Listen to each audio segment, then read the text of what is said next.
C'est l'heure du journal de l'Afrique. Soyez les bienvenus sur France 24. À la une ce soir, ce rapport accablant de Human Rights Watch. Il s'agit de l'une des pires tueries au Burkina Faso depuis le début de la spirale de violence. L'ONG Human Rights Watch a documenté dans un rapport l'exécution à fin février par l'armée burkinabé de 223 civils, dont 56 enfants. Une enquête a été ouverte par les autorités. Pour en parler, pour plus de détails, nous retrouvons tout de suite notre correspondant régional, Serge Daniel. Serge, bonsoir. Tout d'abord, que contient ce rapport ? Alors, c'est un rapport, il faut le dire, accablant. Merci beaucoup Serge Daniel pour votre décryptage. Les conditions climatiques ne semblent pas s'améliorer en Afrique de l'Est. Les pluies torrentielles ont provoqué des inondations et des glissements de terrain. Le bilan s'est alourdi. Au Kenya, le bilan fait état de 32 morts et 40 000 déplacés. Sophie Lamotte. Et puis toujours au Kenya, des médecins ont été renvoyés suite à la grève des hôpitaux qui dure depuis le mois de mars.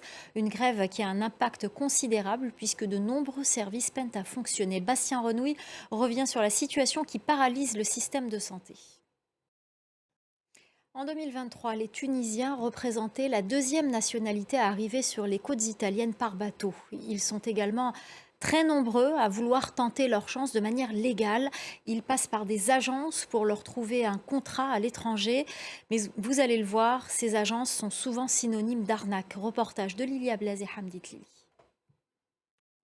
Ce sont des nominations très attendues par les Sénégalais. Ce mercredi, le président Bassirou Diomaye Faye a désigné des nouveaux patrons à des postes de direction générale. C'est le cas de la télévision nationale, du port de Dakar ou encore du haut commandement de la gendarmerie nationale. On fait le point avec notre correspondant à Dakar, Elie Mandao. On vous parle ce soir de la 8e édition de la Semaine française à Kinshasa, organisée par la Chambre de commerce internationale franco-congolaise. Elle est très attendue par les entrepreneurs congolais qui tentent de séduire des investisseurs pour développer leurs projets. En voici justement un dans le domaine de l'éducation. Reportage d'Aurélie Bazara-Kibangoula. Voilà, c'est la fin du Journal de l'Afrique. Merci aux équipes en régie, merci à notre chef d'édition Aline Botin, merci à nos correspondants et merci à vous pour votre fidélité. Restez avec nous, l'info continue sur France 24.